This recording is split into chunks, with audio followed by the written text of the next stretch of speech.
What's up, democracy? What's up, democracy? Brett, big movement in the Big movement. We got Michael Cohen as a guest on the MeidasTouch Podcast today. Who better would you want to hear break down the Alan Weisselberg guilty plea, chief financial officer of the Trump organization, pleading guilty.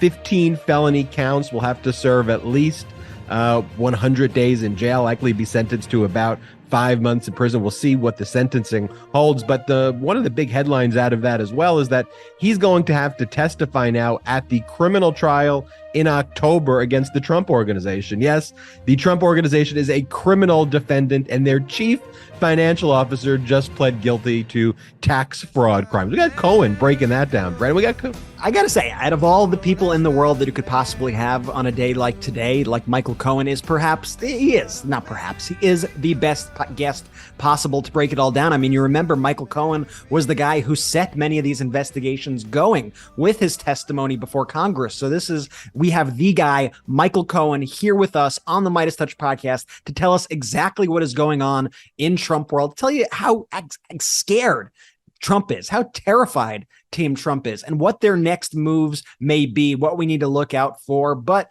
I know it gets to be a cliche a little bit, but the walls of justice are closing in on Donald Trump, and it's a good thing to see. Walls of justice are closed. Wheels of justice move, and the walls. The walls. Well, I combined two phrases there, Ben. I combined the walls are closing in with the wheels of justice into one new phrase that you guys could feel free to use, as you like. That could be a good merch idea, right? Walls of justice with Trump in the middle, just trapped. Like those movies where it's always like the walls are closing in, and then at the very last second, the person's somehow able to pop off.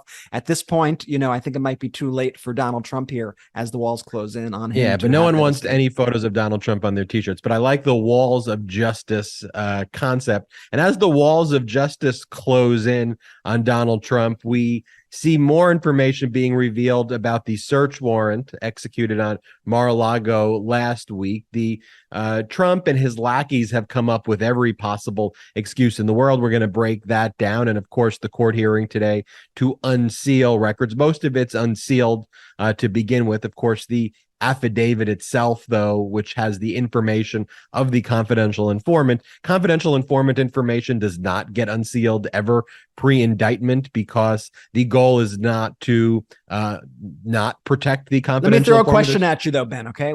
What if a D-rate attorney appears on a news network like Newsmax and demands that the confidential informant release? Surely then they release the names of the confidential informants. I read about that in law school, Brett. I read about that situation. On that, yeah. There's a chapter, what happens when the D-rate attorney... And that's being generous, by the way.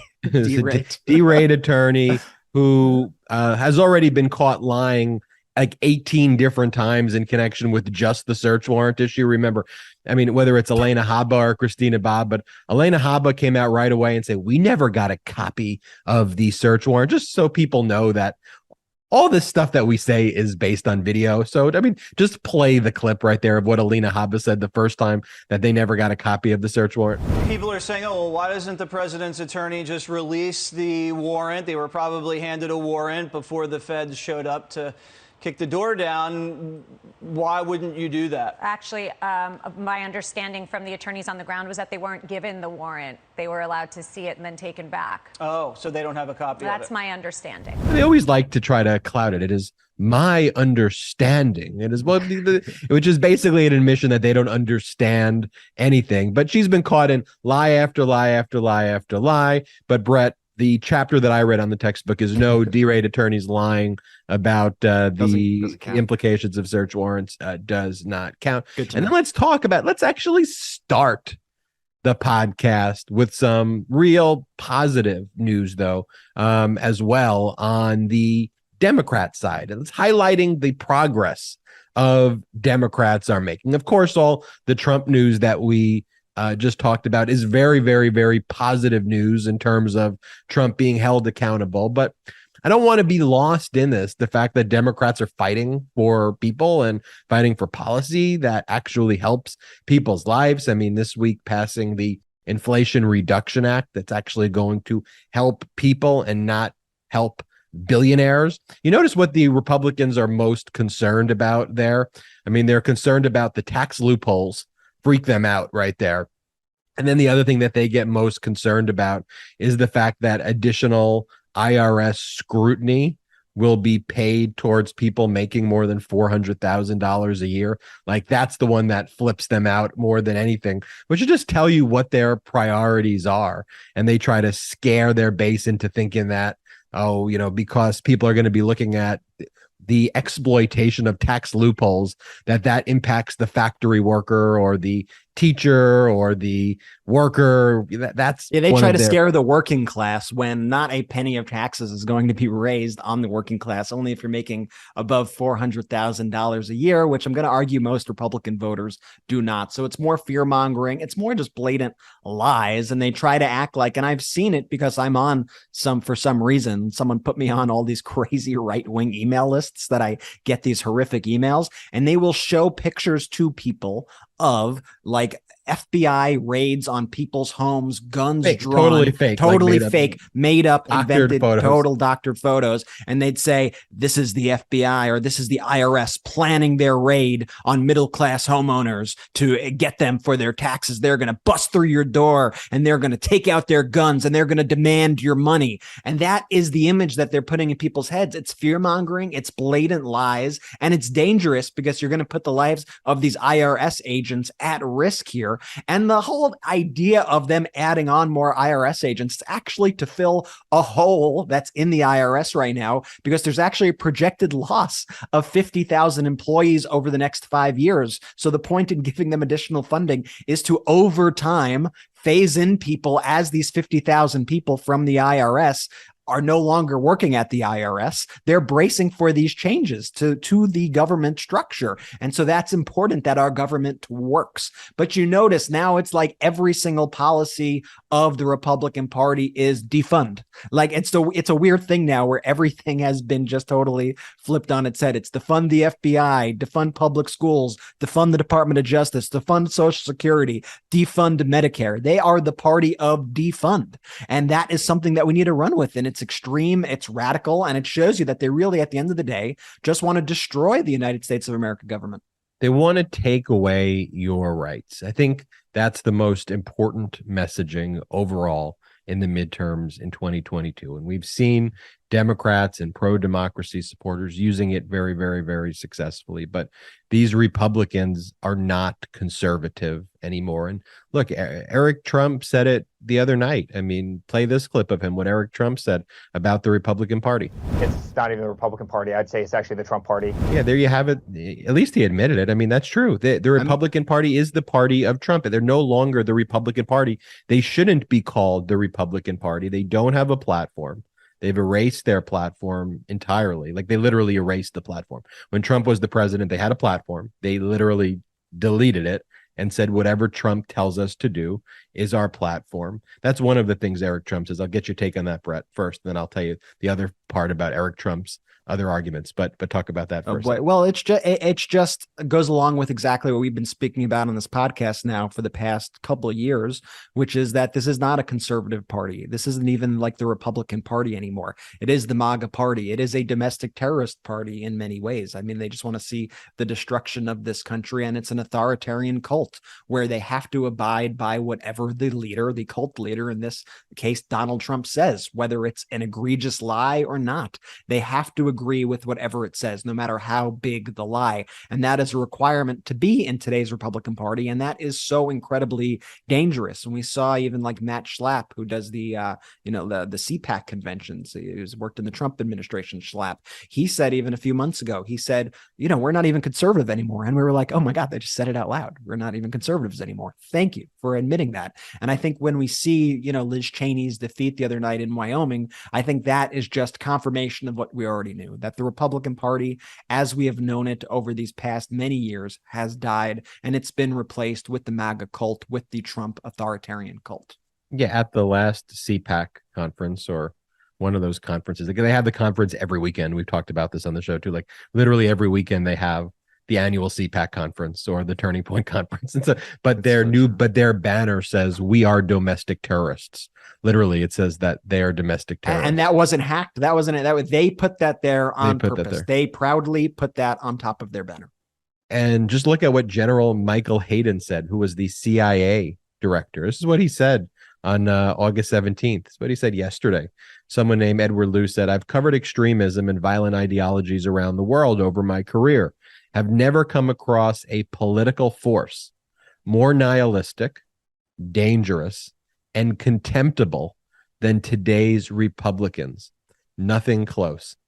I want to read that again for everybody out there. This is a guy named Edward Luce, and Edward Luce has ostensibly covered, he worked for the Financial Times. He's a US-based writer and columnist, associate editor, and he's covered international news as well. And so he goes, "I've covered extremism and violent ideologies around the world." Everything we're talking about, like the Taliban, Al-Qaeda, worst of the worst in my career. And I have never come across a political force more nihilistic, dangerous, and contemptible than today's Republicans. Nothing close. And Ben, you could write that off, right? You could say, okay, but this is a writer, right? Like he is just a journalist. Maybe he's just trying to get clicks or, who knows what. But then, Ben, General Michael Hayden responds. General Michael Hayden, the former CIA director. And what does he say? "I agree. And I was the CIA director." I mean, if that does not send chills down your spine, then I don't know what possibly could. I mean, could you imagine a former CIA director saying that about one of the major political parties in this country? It's true. And look, what's reflecting in the polls, and we can never get complacent as Democrats, as pro-democracy supporters, we can never get complacent. But what the polls are showing are major shifts towards Democrats since May. And we see this in a Fox News poll. +7 to Democrats amongst women, +8 to Democrats amongst white women, +10 to Democrats amongst non-white women, +9 to Democrats amongst suburban women, +4 of men generally to Democrats. And this is, I think, a big one, too, that dads, +28 to Democrats. +28. I mean, the tides are shifting, folks. People are seeing it because people, Ben, like we were talking at the beginning of the show, people are seeing the accomplishments of Democrats and they're seeing the extremism of the right. Well, I'll tell you, Brett, I saw this clip. You're right. I saw this clip the other night. I think it came on my TikTok from Joe Rogan, though, who I think you'd probably put into that +28 dad category. And he was speaking to someone who identified as being pro-life, although I don't like that label because these people who lie and call themselves pro-life are the people who force birthers, but they're the ones who also prevent women from getting emergency room care, and they want to actually kill the woman and take away a woman's choice. But what Rogan actually said to this individual on the show is, if my daughter is raped by somebody, she's not having that baby. You're not forcing. The government's not going to force my daughter, my 14-year-old daughter, if she gets raped, to carry her rapist's baby to term. Period. That's not happening. And that is what is happening, though, in the world right now, in the United States, in the world where Dobbs overturned Roe v. Wade. That is what we see Republican legislators every day speaking in their respective legislative rooms, demanding take place, and that is the laws that they are passing and the effect of the laws that they are passing. And so I do think that there is significant shift taking place, but this is the moment where Democrats need to fight ever harder and not get complacent. And we see Republicans taking notice, like Mitch McConnell just shifted pretty much all of the money out of like the Pennsylvania race. Which other races did he shift it out to, Brett, and put it all in Ohio? Did he take it out of Wisconsin as well? Yeah, so Mitch McConnell and his PAC, what they did is they took $28 million and they brought it into Ohio to try to help J.D. Vance, because J.D. Vance has been absolutely struggling. I think in his last report, I think J.D. Vance only had something like $300,000 from small donors. J.D. Vance is also, he's the radical extremist who's tied himself to Trump and also looks like a complete and total fraud planted there by Silicon Valley billionaire Peter Thiel. You see exactly, it's kind of like a Dr. Oz race in a lot of ways, where the guy's just such a clear fraud, does not belong there, but it's not quite getting the same level of national trolley attention as the Dr. Oz race, but it's just as important.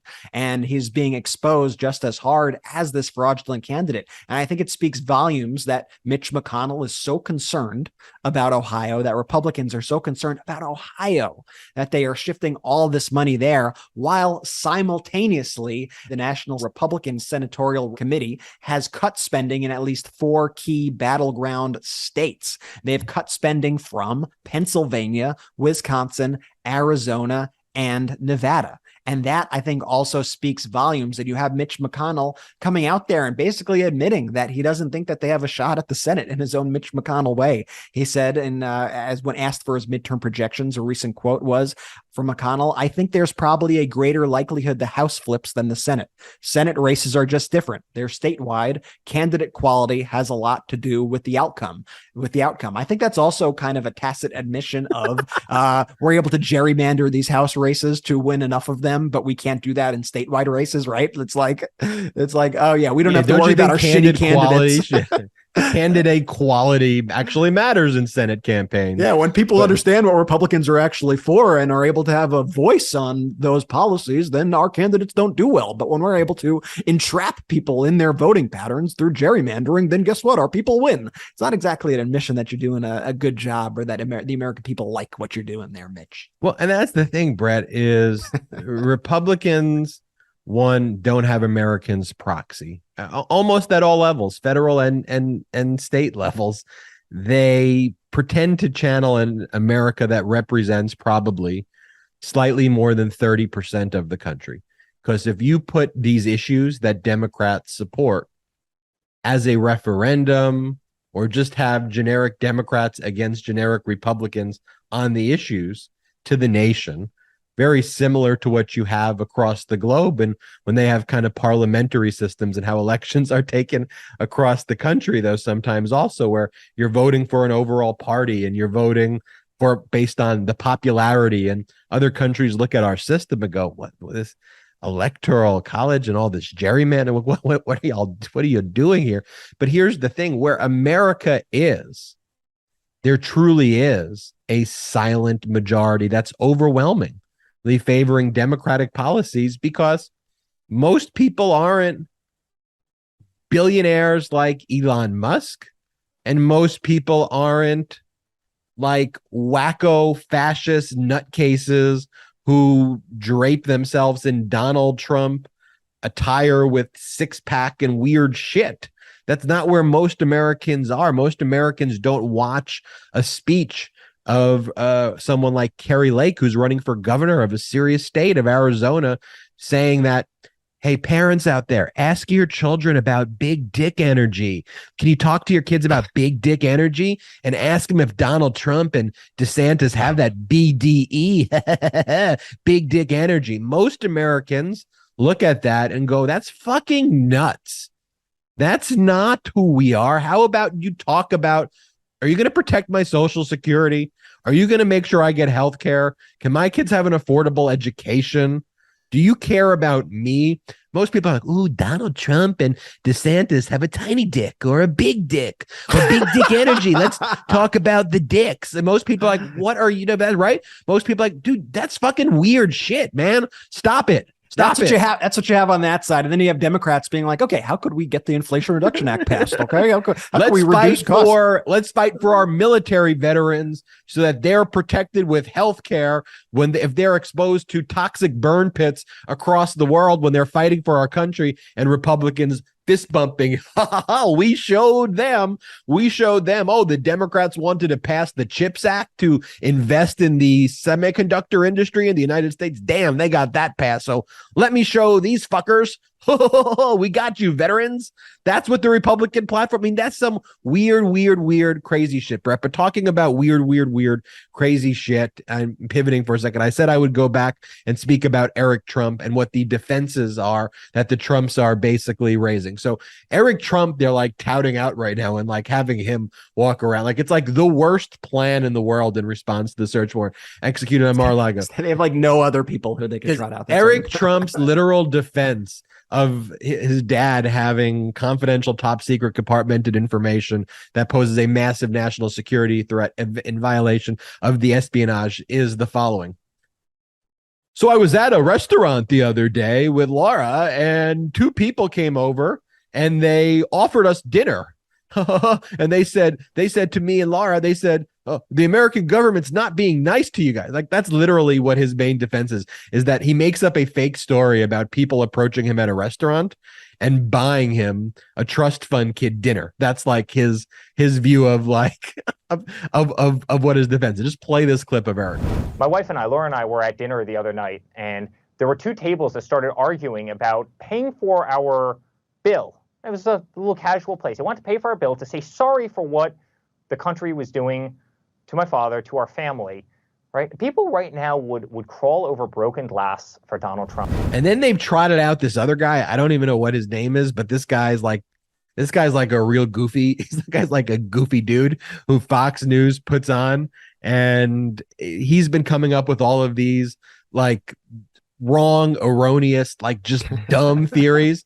And his most recent dumb theory is he goes, I'd be surprised that we're talking about this, but Bill Clinton used to keep audio of the interviews he would do for his book in a sock drawer in the White House. And Bill Clinton said that those were personal records. So Donald Trump can say whatever he wants is personal records because a court decision said that President Clinton can call the audio tapes for his book personal records.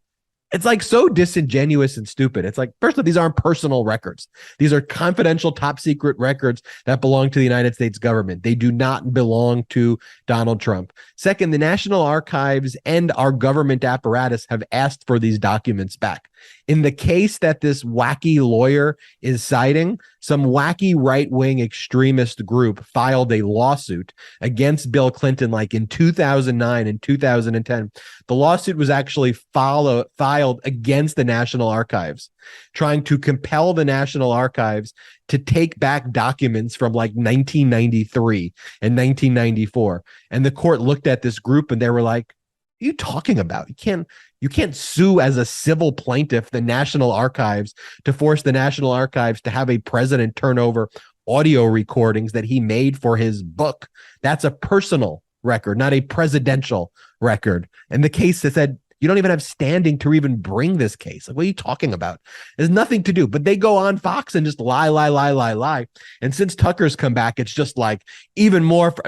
They literally lie every single day. I think we talked the other day, Brett. I'm not sure if it was you said this to me. Like, you may have said it on Twitter. You're like, it's really crazy. Like, from 24 hours a day, there is a network that sole goal is to promote the Republican Party with literal lies from the moment you wake up to the moment you go to sleep. Yeah, no, it's a literal fake news network, and there should be like an in-kind contribution like reported to the RNC and to the Republican Party, because it literally is a branch of the Republican Party. And once you start to realize that, it all kind of makes sense. They are a propaganda arm of the Republican Party that is masquerading as a news network, and they just lie and gaslight. And they happen to be one of the most popular cable news networks out there that is frequently played in airports and military bases and the like. And that's what's so dangerous. And Ben, what I want to get your thoughts on, though, I want to go back to this affidavit. I want to get your little legal expertise on, first off, what kind of information is contained in an affidavit. And then we have some breaking news as to what the judge has decided to do with this affidavit, which I'll hit on after. Yeah. So so if you think about a search warrant, think about it has three documents, right? It has the affidavit itself, it has the warrant itself, and then it has the return. So three documents comprise the warrant. The affidavit is something that is submitted. It's like a declaration submitted to a judge to establish probable cause that crimes are committed. So it actually lists how the evidence was gathered. It could list the names of like who the confidential informants are. And it basically talks about, it's providing an argument in a way to the judge that there is probable cause for the next document, which is the actual warrant, which permits the government to go on the property. You hand the person on the property the warrant, and then you don't have to hand it to them, at some point, and then you search the property. And then the warrant includes a list of what's supposed to be searched, what's allowed to be searched that the judge signed off on. And then it provides the crimes, but it doesn't have the affidavit that lists the actual probable cause arguments that are being made. And then finally, you have the return after the warrant's executed, the documents are taken, the lawyer for the person or the person who has their property searched gets a list of all of those things. So those are the 3 documents. So the affidavit will contain the names oftentimes of, in cases like this, confidential informants and witnesses. And before there's an indictment, you would not want to reveal the sources and methods of how you obtain the information because there's an ongoing criminal investigation. And so, Brett, the breaking news out of the hearing today that took place in Florida, the federal court of Florida, is that the judge seems to be actually going to release major portions of the affidavit subject to the government submitting redactions. It's actually pretty big news because what the government will probably redact are the names of the informants and things that could allow people to infer who the informants are.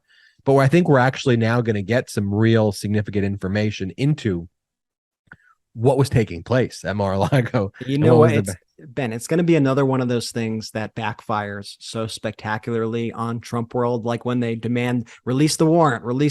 Then we saw the warrant and everyone was like, holy shit, espionage. And now at this case today, in front of Judge Reinhart, who is the judge that the Republicans have smeared in the most despicable ways possible, how Fox News has smeared this guy in the most despicable ways possible and really put the guy's life at risk.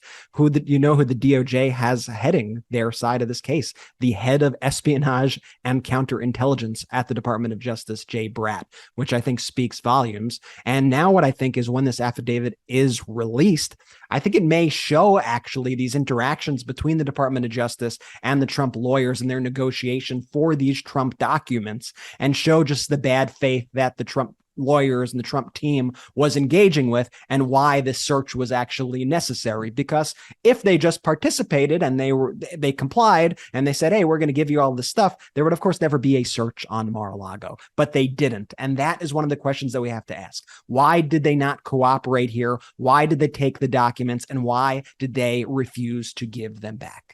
So now let's bring in Michael Cohen to talk about all of these events that are happening. I can't wait to have Michael Cohen. Everybody, though, before I bring Michael Cohen in, have you gone to store.MeidasTouch.com? Go to store.MeidasTouch.com. We have the best MeidasTouch gear, the best pro-democracy gear. I think our Convict, aka Convict 45 shirts, sold out right away. So make sure that you get this merch before it completely sells out. And we've got a new merch line right now, the Rovember collection. Check out the Rovember t-shirt collection at store.MeidasTouch.com. And Brett, I want you to tell people about the importance of subscribing to the MeidasTouch podcast on YouTube. Subscribe now, and on audio. Why is that important, Brett? It's important because you know what it does? It first off helps us get the message out there to a wide audience, and everybody needs to be hearing these pro-democracy messages. And then it also helps defeat the fascist networks, the fascist podcasts that are really, honestly, they conquer the charts. When you see Steve Bannon's podcast up there or Ben Shapiro's podcast up there, we could beat them, but we need your help to do that. So make sure that you follow our podcast,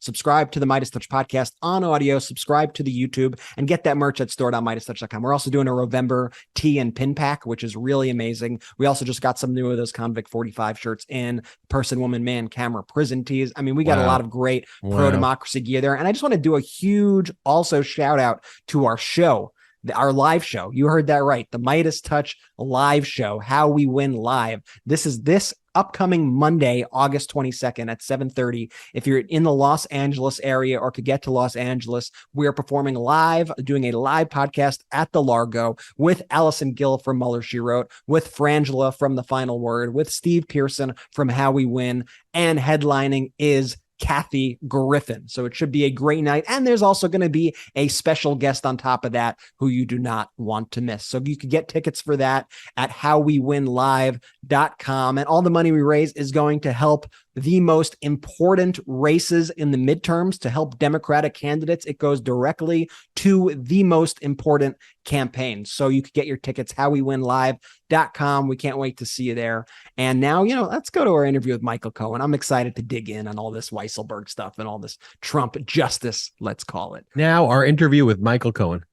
Welcome back to the MeidasTouch Podcast. Truly someone who needs no introduction, but I'll plug the podcast, the host of the Mea Culpa podcast right here on the MeidasTouch Network and Audio Up. We got Michael Cohen and author of the new book, Revenge, on the podcast. Let's put that up. Michael Cohen. Look at that. Look what a cover. I like that. That's called the looking color printer. Good, guy. MC. That's called the color printer. Now we're talking business. Now Let's we're talking business. Let's talk revenge, Cohen. Revenge. Today is a big day. Alan Weisselberg pled guilty. What's your initial reaction to that? Well, I knew he was going to have to plead guilty all along. It's something I talk about in the book. It's easy to be a tough guy right after you take the not guilty plea, walking around, going back to Trump Tower, acting as the CFO, despite the fact they say that he's not. He goes back and life goes on. But here's the problem. Every day is a day closer to having to answer for the crimes that you committed. And today he pled guilty to, get a load of this shit, boys, 15 years worth of tax manipulation schemes and shit. And one of the things that he has to do is he's going to have to testify against the Trump Organization and also Trump Payroll, which are two of Donald Trump's eponymous companies. So Alan Weisselberg, in the biggest way, screwed you over. He was engaged in all of these crimes. He speaks to the grand jury, tries to get an immunity deal, gets an immunity deal from them, but tries to apply his immunity deal, trying to, throwing you under the bus as a way to try to get his state case dismissed. So that was the last maneuver that he tried, to basically say, look, I told on Cohen, I was given universal immunity. You can't get me. The New York court denied that. So then he was cornered like the little rat that he is. The weasel.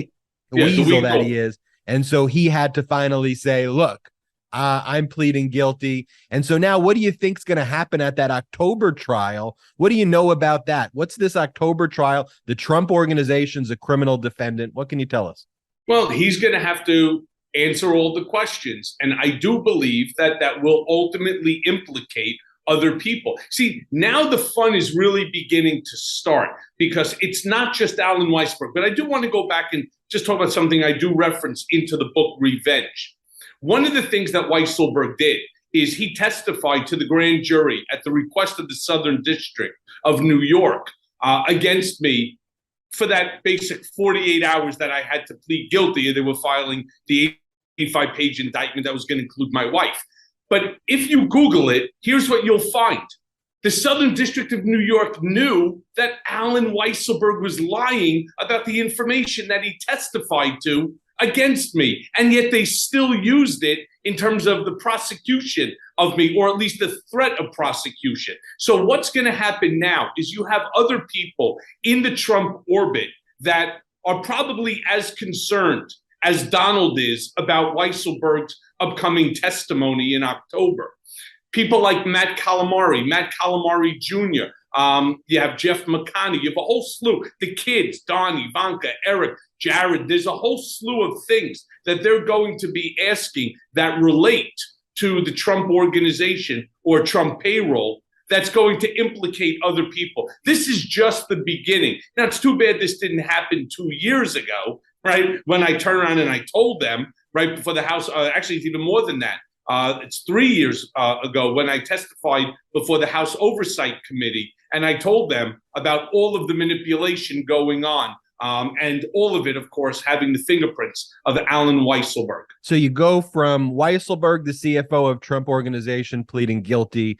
Today, you have the Trump Organization going to trial in October. Then you have the search warrant executed last week at Mar-a-Lago. You've commented a lot of places about that, but I guess the newest excuse that Trump is and his team is trying to make is that now it's Bill Clinton recorded audio for his book and had the audio in a sock drawer or something like that. And so therefore, because Bill Clinton recorded audio files, which were deemed to be personal about Bill Clinton's book, that Donald Trump can basically, voila, with the magic wand declare top secret, secret compartmented information, which may be even nuclear information, personal records, which has a definition. These excuses, Cohen, like dumber and dumber and dumber than the next. What do you make of all these cascading lies? Yeah. So one of the things that we know is that the documents are in the possession of the FBI and to be turned over to the National Archives. They have already been identified as maybe some are personal documents, some love letters from Kim Jong-un, from Vladimir Putin, maybe Mohammed bin Salman thanking him for, reducing the cost on some of the items that they sold them so Jared could get the $2.5 billion. Don't know about that. But what we do know are that there are documents there that are classified and significantly classified as, documents that should not be in the basement of Mar-a-Lago. All right. They just should not be there. And the fact that they claim that they put an extra lock, a padlock, here's a mistake that's constantly being made by the media. Mar-a-Lago, despite the fact the big shit lives there, Mar-a-Lago is not the private residence of Donald J. Trump. It is a social club that people pay like $300,000 as a bond in order to become a member. So this notion that this is his house, of course, it is an impressive property. Don't get me wrong. When it was the property of, what was her name? Marjorie Merriweather Post. That's a 100-bedroom house. It is legitimately a magnificent structure, but it is not his house. It is a social club with hundreds and hundreds of members, including, you may remember, there was a Chinese dissident that was there with a thumb drive and a bunch of other, tools in order to clearly steal stuff from the location. So it is an unsecured social club property that Donald happens to be living at, despite the fact he owns properties across the street. Cohen, do you know anything about Bedminster being labeled a cemetery for purposes of Ivana's burial or anything around that? Do you know what that's about? No, all I know is that they buried what appears to be the ashes of Ivana on the first hole. Personally, I find the whole thing to be fucking offensive. I would be offended if I was Ivana. He certainly was no great husband while they were together, and he's even a bigger shit now that she's deceased. Who the fuck wants to be buried at the first hole? There's a guy who has a plaque. His name is Vinny Stelio, one of the finest human beings you could ever meet. He built Briarcliff Manor in Westchester. And so they put a plaque up in his honor on the 18th hole, and deserve it. One of the finest human beings you could meet. It's not the same thing. They're burying a body. There's a headstone that's there. Who wants people playing over your headstone? I mean, there's no relevance to her being there other than what I'm reading in the paper, and that's to provide him with a tax benefit on the property, because now it's not just a golf course, it's also a cemetery. And Cohen, we've spoken about now Trump being on trial for tax fraud claims, the Trump organization being on trial after Weisselberg pleading guilty. We've talked about the criminal investigation under the Espionage Act into Trump taking these secret compartmented top secret documents. What we haven't really been talking about the past 2 weeks is really the January 6th committee, which is all we were talking about 2 weeks ago, which was this person inspired, this fascist wannabe inspired an insurrection to overthrow our democracy with overwhelming evidence. And Cohen, you were a skeptic at first of the January 6th committee.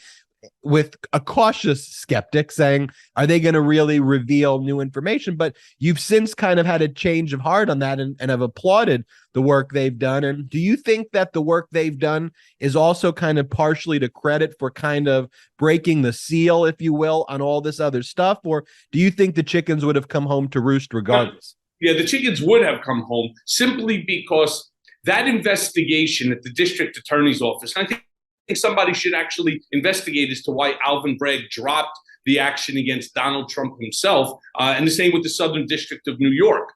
Nevertheless, as I stated earlier, one of the things that you have is time. All right, that's what they have is time. And Alan Weisselberg had the right to plead not guilty, but there was going to be a time that he would be running face first into a wall. It's called the wall of reality, when he knows that he's going to be held to task for his illegal activities on behalf of and for the benefit of Donald J. Trump. And they probably presented to him that based upon the 15 years of fraud, he could be looking at a decade, right? And so instead, they cut what's a great deal. And I have to be honest with you, I'm somewhat offended by the deal that was cut, which is he's going to get 5 months, which amounts to approximately 100 days. Really? 15 years of a scheme. He also, the amount of money was like 1.7 million. Mine was 1.39, right? I didn't do it on purpose. Mine was done as an error by my accountant, Jeffrey Getzel, which I'm now suing. The case is on appeal.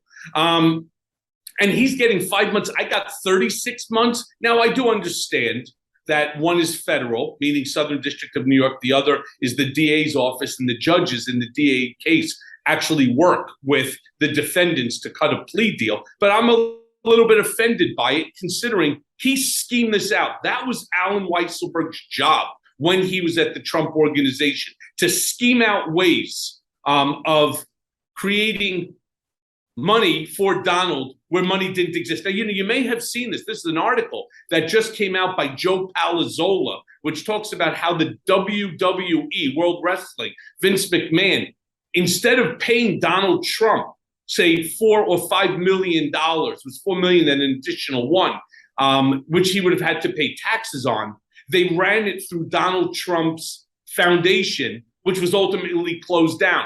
And that way, he didn't have to pay taxes on it. So Alan has been involved in all of this bullshit for years. And then to get 5 months as a plea deal, non-cooperator, pled not guilty, put the system through additional work, 5 months, I don't know, seems a little light to me. Yeah. So what's your read overall on Bragg here? I mean, on the one hand, we got the 5 months. On the other hand, though, I mean, he will be testifying against the Trump companies. Is this just another way, though, for Trump himself, Trump the man, to avoid responsibility for these actions? So I don't know whether Donald will be able to avoid responsibility. It really all is predicated upon the answers that Alan will give when questioned. And they are holding off sentencing of Alan to prison until such time as he does fully cooperate. So I don't suspect that we're going to see extensions, because they really want to get this over with. What's going to happen is they're going to ask questions about whether or not Donald knew about what was going on, whether he knew about the schemes that Alan was involved in. And again, like with Revenge, I talk about it at length, provide documents in the book, specific instances and references, that were picked up by media over the course of the years. It's really, the whole story here is fascinating. But I do believe that Donald, Ivanka, Don Jr., Eric, Calamari, others are also going to be implicated in the responses that Alan is going to have to give. Yeah, it's almost like, how could they not? These people are inextricably tied to the Trump Organization. It's not like it's this massive company. I want to get back to the FBI search with you for a beat here. I've seen you speculate on other places about who exactly is the Mar-a-Lago mole, who is the informant. And I'd like to get your take for our MeidasTouch listeners here. Who do you think gave them the information that they needed to conduct that search? So again, it's my conjecture. But I do believe that it's Jared Kushner. it only makes sense to me. Why? Well, first and foremost, Jared was the secretary of everything in Washington. That's what he was known as.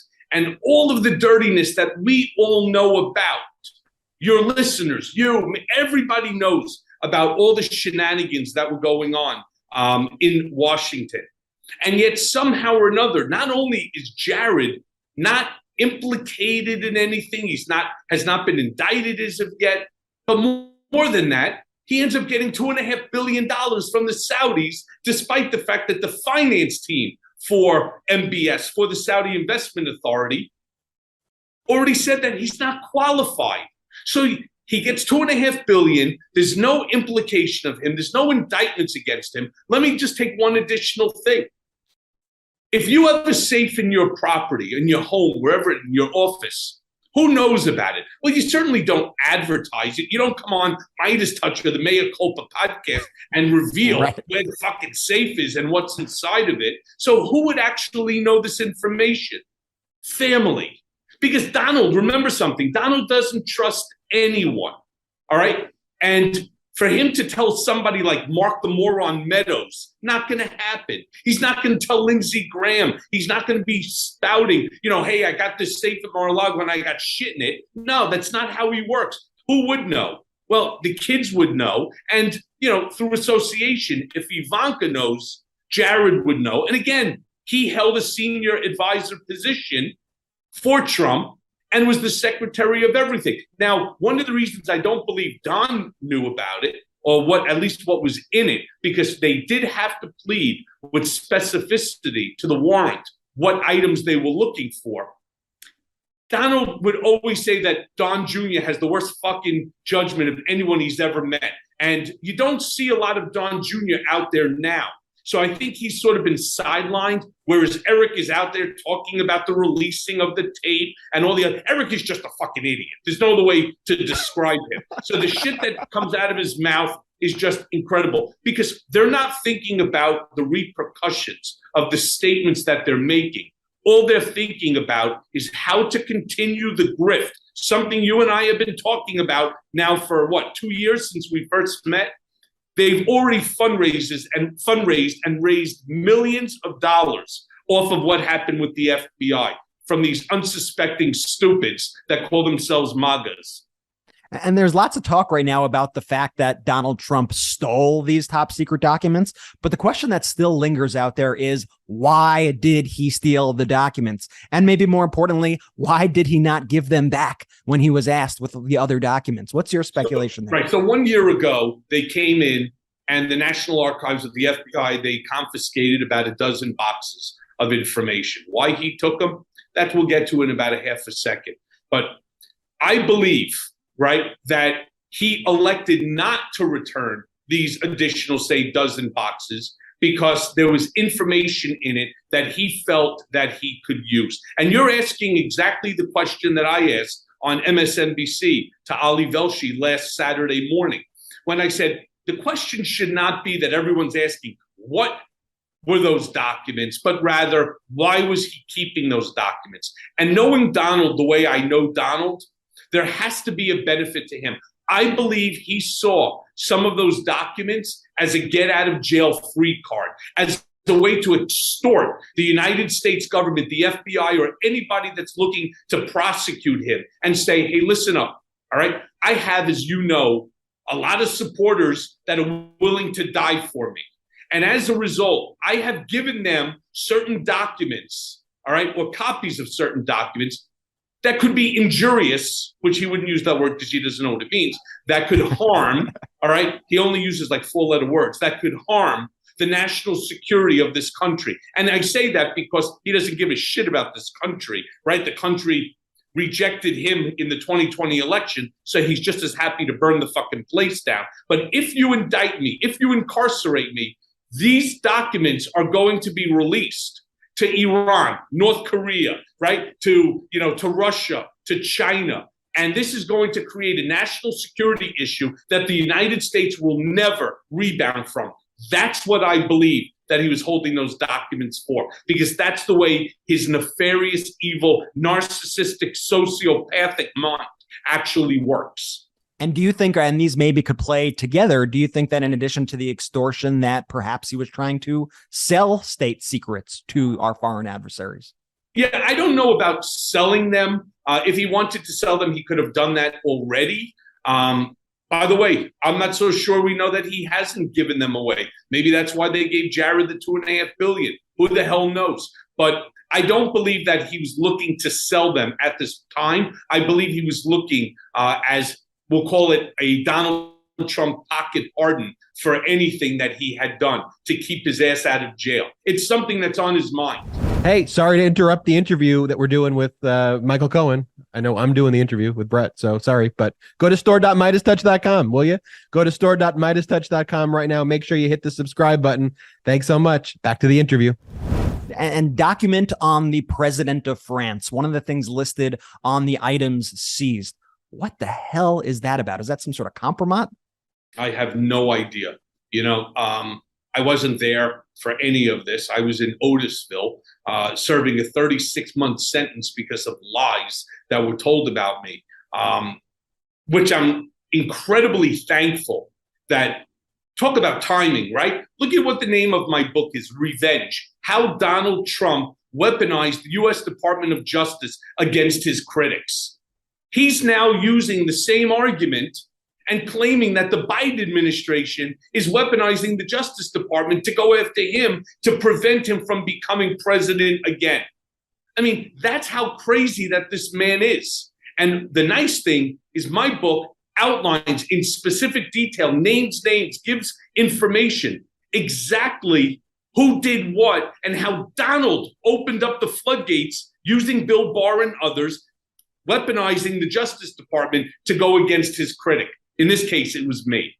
Yeah, now everybody's got to read Revenge. I'm really excited to get my hands on it. And speaking of revenge, we already see Donald Trump vowing revenge on his Truth Social. I guess you call it a social media platform, but I got to get the terminology right here, Mike. He retruthed a post, relied, I don't know what you want to call it, an article suggesting that Donald Trump, conduct FBI raids on his political enemies should he take power. Would you put it past him to do something like that?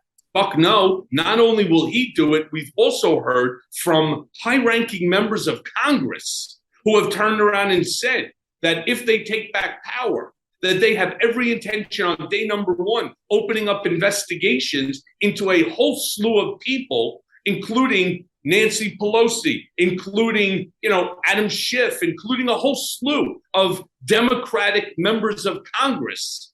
This is insane. This is why Donald is reaping what he sowed, because he opened up a floodgate for fools to say stupid shit like this. And for some unknown reason, there are a group of dumber people, MAGAs, that think this is funny. They think that this is tough man talking. This is bullshit. All right. The fact that they could even announce that they are going to go after other members of Congress when they take power as retaliation for what's happening now. Every single action that has been brought, from the claims of tax evasion, manipulation of his wealth, manipulation of taxes to reduce it, what he has to pay versus what he claimed it was worth, all the way to the January 6th insurrection and beyond, to his conversation with Brad Raffensperger. These are all legitimate.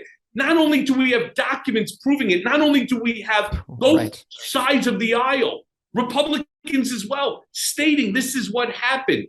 The only one, of course, who denies it is Donald and company, but these are all legitimate claims that he's required to be held accountable for if the adage that no one is above the law is true.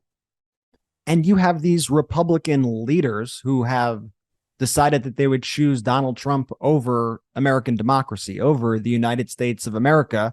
And probably no one exemplifies this more than Kevin McCarthy. I mean, you must have known Kevin McCarthy in some respects when you worked for Trump. I mean, did you? What did you think about that guy? I didn't know him at all. I actually, in fact, never met him. Remember, my tenure over there expired, obviously, before he came on. But from what I see of him, he's just another asshole looking for power.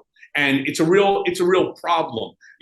Any one of these election deniers, and we're seeing more and more of them winning their primaries, will be the base for why our democracy gets destroyed. It's been talked about from our leaders for hundreds of years that no foreign power will ever be able to destroy America. But what will destroy America will be domestic terrorism. It will come from the inside. And they're not joking. You're talking about whoever thought it would be members of Congress, especially the Republican Party. They've become the party of hate, of racism, sexism, misogyny. They've taken over all of Donald's wonderful attributes. And what the hell is going on with Mark Meadows? I mean, let's get to the bottom of this. First, what do you think about that guy? There's nothing to think about. Mark Meadows is an asshole. He is what he is. There's no other way to describe him. He's another guy that thinks following Trump down this rabbit hole of, this, I should call it more like a dumpster, right? To fall into this dirty dumpster of Donald.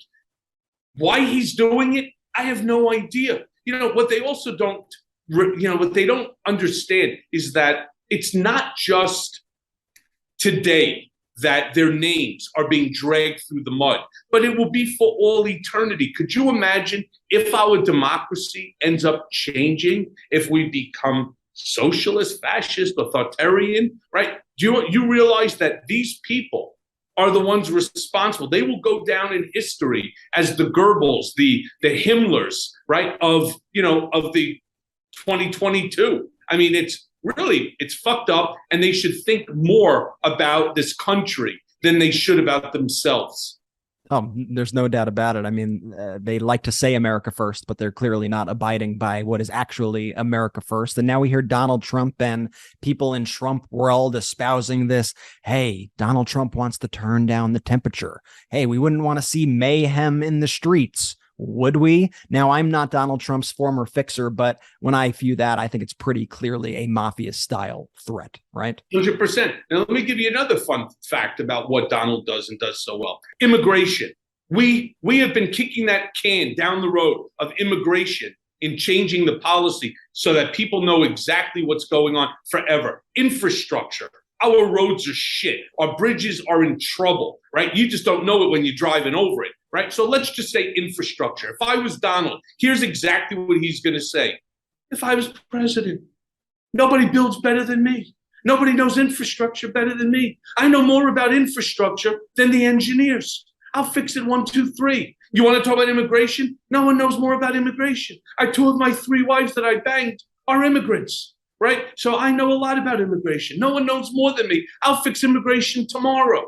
And I won't let people come into America. Whatever he's going to say. He has the answer to everything, but he has nothing backing it up. There's no substance behind it, is the point I was trying to draw out of you. There's nothing behind his empty shit. And if you could tell me in 4 years what he did, what he built, and I'm not saying what he tore down, right? Like the EPA and other agencies. Donald didn't build shit in 4 years. He just took things apart. No, absolutely. And with Donald Trump cornered right now, back against the wall, prosecutions coming at him from all different angles. I mean, that's, I think, when a person could be most dangerous. So what do you think Donald Trump's next move is from here? Oh, he's going on the offensive. One of the things I like is where you had Idiot Eric turn around and say that 100% we're going to release these videotapes of the FBI raid at Mar-a-Lago. And then, of course, he finishes it by saying what? He goes, at some point in time, right? That's the qualifier for you. But Donald's back is against the wall, and it's always dangerous to pin somebody up against the wall and not expect them to fire back. So, he's going to try to sow additional chaos in the country. He's going to try to sow additional civil discourse between Republicans and Democrats. He's going to do whatever he can. He's like, he's like a rat. A rat will chew through its own leg in order to escape, right? And that's what Donald will do. More importantly, before he chews through his own leg, he's going to chew through everybody else's. And there is a multitude of people, starting with Alan Weisselberg, all the way down to including his own kids, whose legs he will chew through before he ends up, taking responsibility and the ultimate punishment himself. And one of those people who seems to be going down for Trump also is somebody I know you love to speak about, Rudy Giuliani, who testified yesterday before the Fulton County grand jury. He was there for, I think, about 6 hours or so, right after being informed that he was a criminal target in this investigation. I mean, an indictment seems imminent for Rudy. What do you think is coming next? Well, yeah, and I've been saying to Rudy Colludi, drunken Giuliani, forever, you know enough about Donald to know that you are expendable. He doesn't give two shits about you, what happens to you, not just today, but in 10 years down the road. He's not paying him. He's certainly not helping him with legal fees. Now Colludi ends up having to go and testify. 6 hours is a long time if you believe that he took the fifth. He could have taken a blanket fifth and been out of there in about an hour. So clearly he gave testimony. Now, you also may remember Rudy turning around and making the statement that he has an insurance policy. Obviously, we all would like to know what that insurance policy is. Is that going to be, the spoke on the wheel that finally puts Donald in the ultimate peril? Highly doubtful. Do I think that Colludi has information that will corroborate other testimony and make Donald's life increasingly difficult? The answer to that is yes. Now, that's interesting. I forgot about the insurance policy, and I think that's something he's probably thinking about a lot now that he's facing some real serious repercussions for his actions. I mean, I saw the other day a quote from him that it said, Rudy Giuliani's main goal right now is to, quote, die a free man. Will he be able to achieve that goal?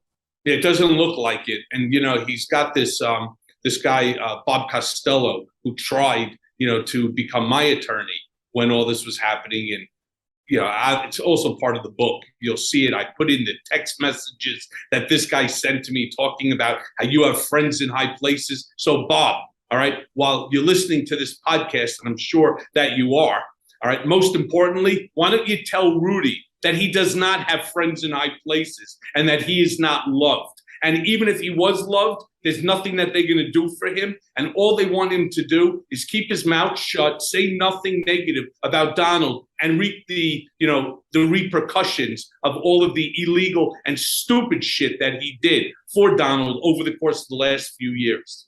And let's face it, I mean, Donald Trump has destroyed so many lives, ruined so many things for so many people, and he really destroyed the Republican Party, although, you got to give them some agency. They really destroyed themselves here. They knew what they were getting into.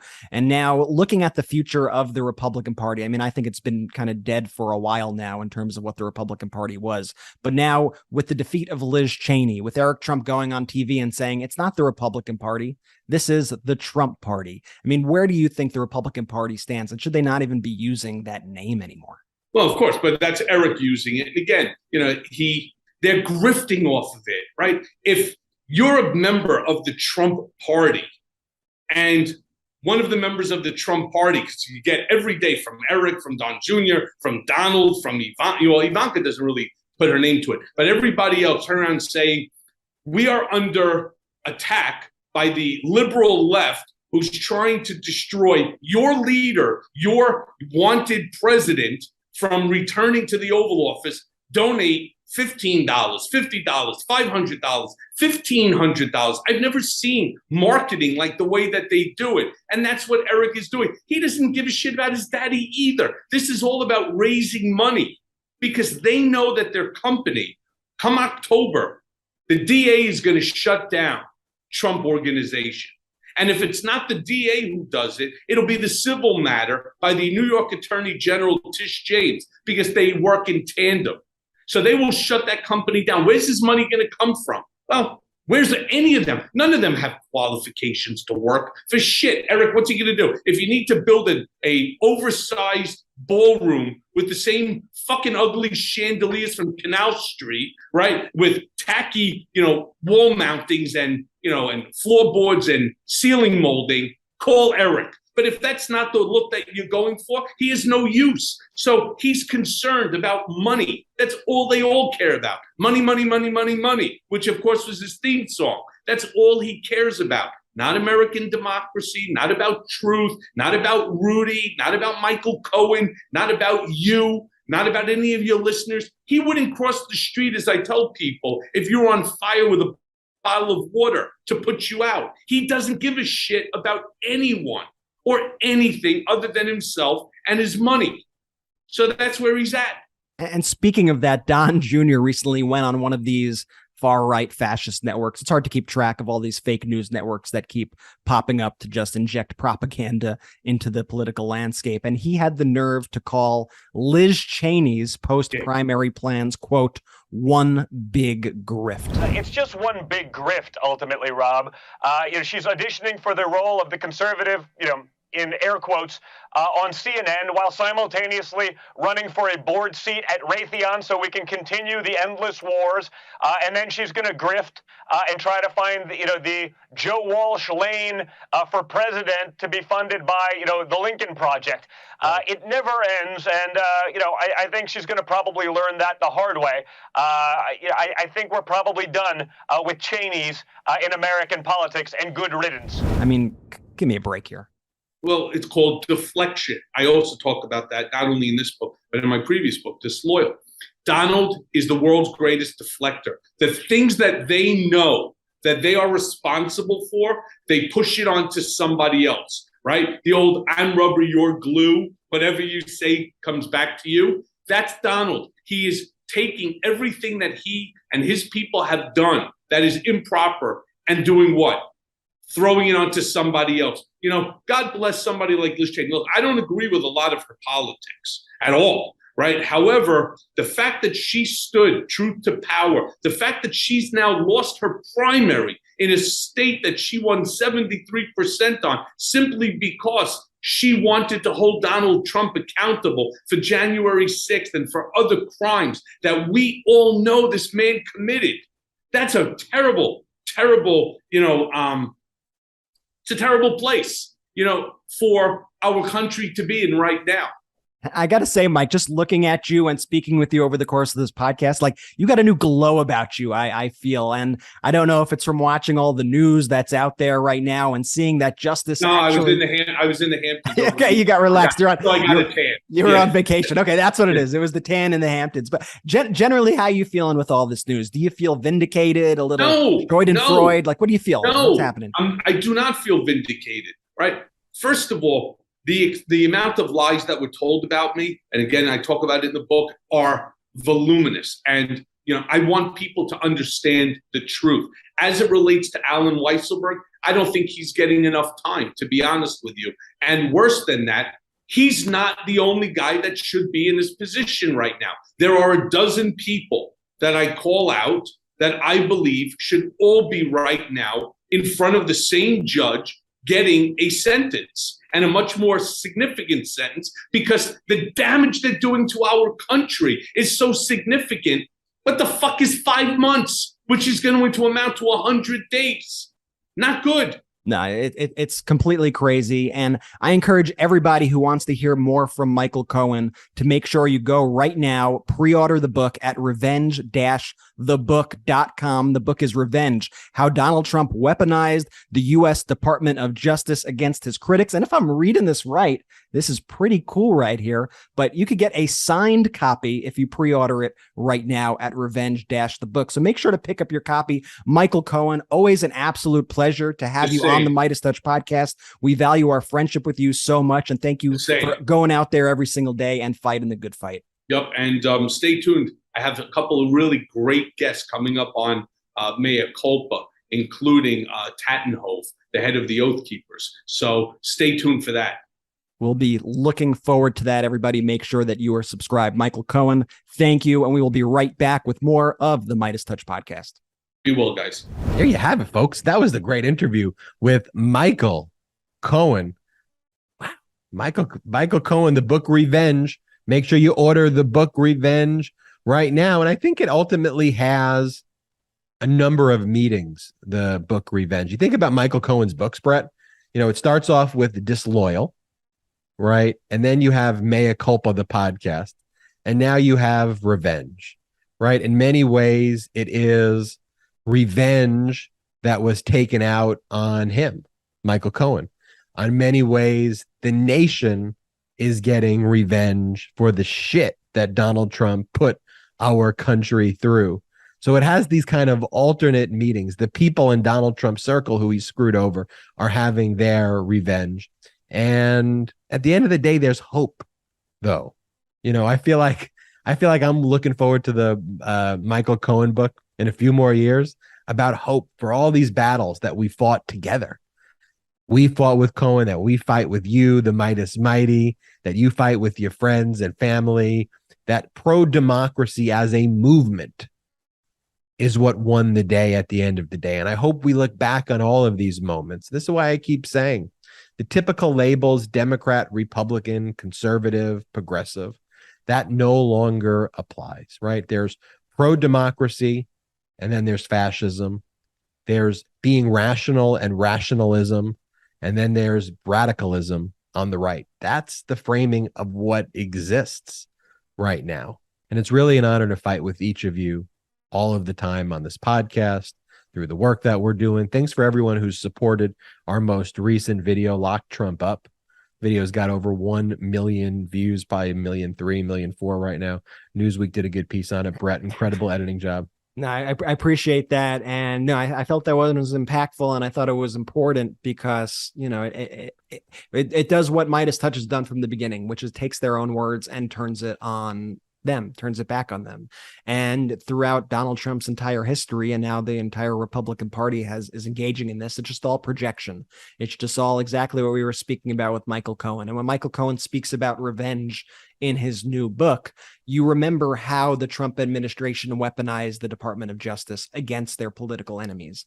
And so now when they are crying foul on the Department of Justice, who is actually an independent arbiter of justice, who actually has that dividing wall between the Department of Justice and the president of the United States, you understand why they are saying those things, because they only speak of what they do themselves. They cannot fathom people actually abiding by the law. And right now we are seeing justice by the book being carried out on Donald Trump from all angles. I think Donald Trump is cornered. I do think that does make him dangerous, but I will say this time he does not have the backing of the federal government behind him. There is no Bill Barr to swoop in and save the day. Donald Trump is on an island by himself, and Fani Willis is coming for him. Merrick Garland is coming for him, and I wish him the worst of luck going forward. Everybody, thank you so much for watching this episode and listening to this episode of the MeidasTouch podcast. Again, go to store.meidastouch.com. Make sure you subscribe. All of our YouTube watchers, go right now, subscribe on the audio.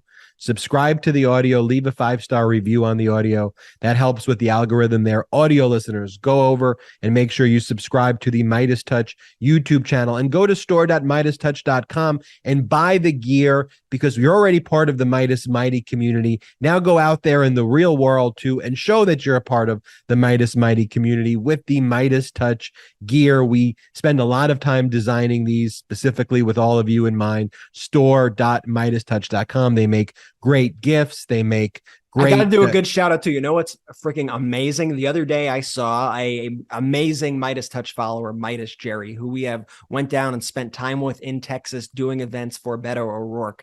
And she, the other day, actually went to a Beto O'Rourke event, and she saw somebody else wearing MeidasTouch gear. And I thought that was one of the most awesome things on the planet. It's really just such a great pro-democracy community movement, and we're all in this together. We're all in this fight. I don't care if you've considered yourself a Republican in the past or if you're lifelong Democrats like us. I just want everybody who is for democracy, who wants to protect what the United States of America was truly founded on and the true ideals of this country. If that's you, if those are your beliefs, not the crazy BDE nonsense and lock Fauci up and kill Merrick Garland stuff that the right is spouting right now, not that outrageous stuff, but if you're one of the regular, normal, patriotic, pro-democracy loving Americans, we welcome you in this fight, and it's an honor to have you here. I'll take Jordy's role. Shout out to the Meidas Mighty.